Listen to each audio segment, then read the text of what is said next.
Hello everyone, and welcome back or welcome to the channel. I'm the Skinny Rebel. Today's video will be on 2020 Game Pass release AtomiCrops. So with that, let's get into today's video.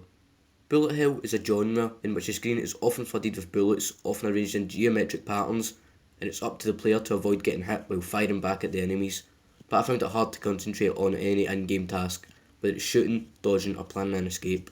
With so much visual chaos on the screen, I also hadn't played very much bullet hell games. Watching others play was enough of a stressor to turn me off the game. And then AtomiCrops happened, and now I have a ton more games I need to add to my backlog. I enjoy the hell out of bullet hell. It turns out I just hadn't found the right entry point. AtomiCrops by developer Birdbath Games originally appealed to me because of the farming. A large part of the game is spent growing and harvesting a massive gnarly disfigured plants. You see, AtomiCrops farmland isn't just any farmland, it's a farm in a post-apocalyptic wasteland infected with mutant slugs and rabbits, among other nasty things. They try to eat your crops, but they'll also try and kill and eat you. This is no Stardew Valley, but it certainly has some of that quirk and charm mixed with the action and chaos and bullet hell roguelites. That's a lot of jargon and a large assumption that you've played Stardew Valley, but here's what that meant in practical terms.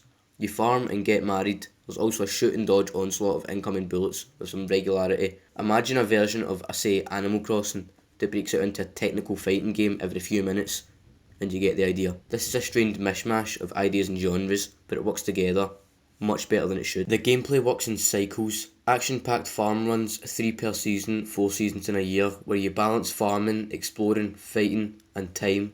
You'll explore the world and find new crops to plant and upgrades, like animals that boost productivity or tools to improve your fighting abilities and tend to your crops during the day. You have to fight off the mutant inhabitants on the land as you go about your business, but they'll only start attacking your crops directly at night, and defending them is important. You can sell your crops for cashews, which are one of the game's in-game currencies. Cashews are what you use to upgrade your weapons in town. Roses, another currency that you might grow yourself, help in that regard too, but a little more special. With them, you can earn stuff by flirting with strangers. You can even get married to one of them eventually, and they'll become your farm to help out once you've been hitched.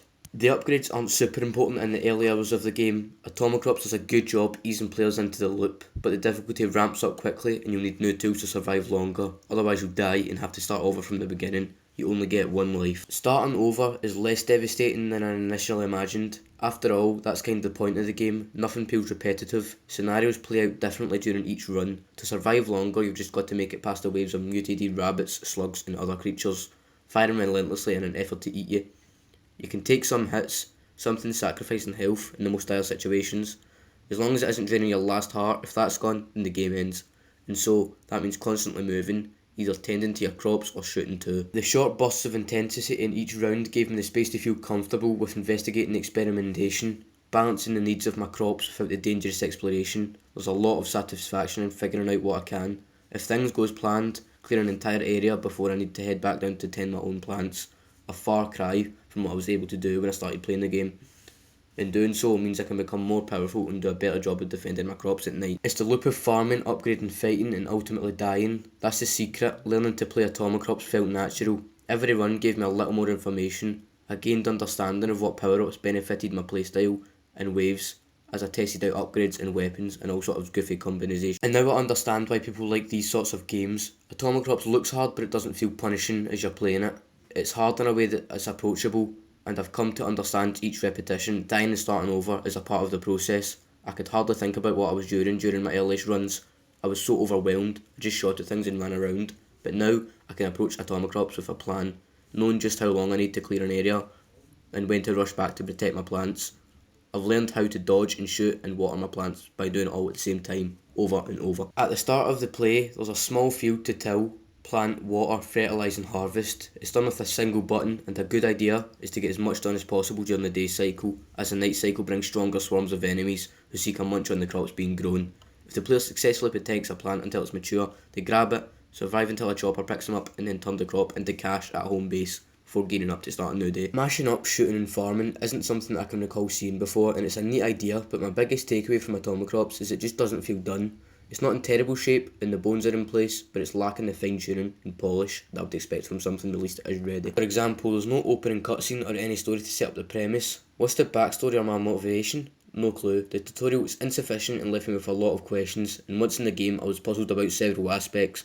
I figured out some things as I went, but what helped most was a reviewer's guide from PR that outlined info not contained in the game.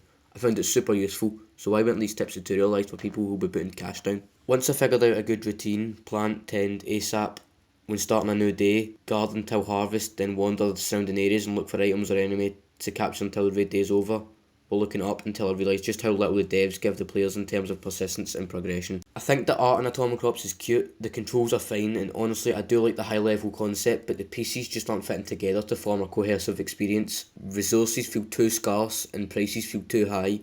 Why the nighttime swarm so overwhelming so soon? Why does the shotgun take so long to reload while the rifle can fire infinitely? Shouldn't there be a comical tale about trying to save my family farm?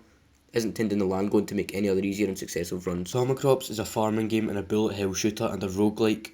There's a lot going on, it is intense, and while it might look silly and cartoony, there's a tough nut to crack. It works like this: you're the farmer of a small plot of land where you need to grow crops to earn money and feed a town. During the day, you plant seeds, fertilise and water them, and at night you defend them, moving and shooting like a twin stick shooter. If you make it through to the morning, a helicopter picks you up to fly you back to town. Every third day there's a boss fight, after which you meet the mayor of the town and receive prizes depending on how many crops you grew, and therefore people you fed. These prizes make you incredibly more powerful, then it's back to your farm for a new season to see if you can do it all over again. You play for as long as your one life lasts, but the days are short, and the difficulty rises quickly, so it's unlike you'll last part summer of autumn to begin with.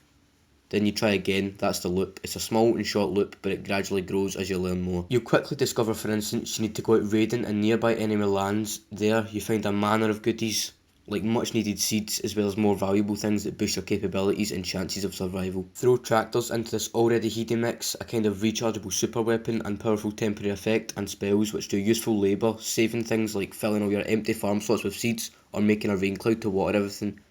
And you begin to appreciate the many tools you'll have at your disposal, but using them all together at the right time while in the heat of battle is another thing. With repeated play comes understanding and skill, and you'll begin to develop an instinct for when to roam and when to farm, and what you'll look for when you're out there.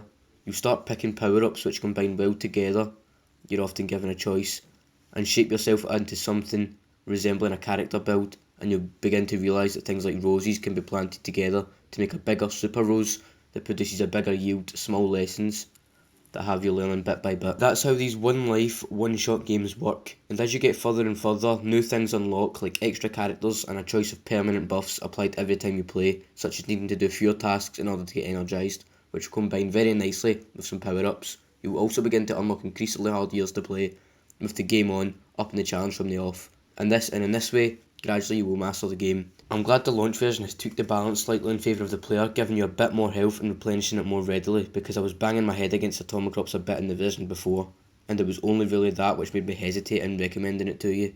But now, upon release with some fine tuning, it sings a very jaunty song it is too. Make sure to follow us over at Twitch at Reaper's Rebel, where we stream 2 to 3 times a week. So with that, I would say today's review is over, and I hope to see you all next week. SGR out.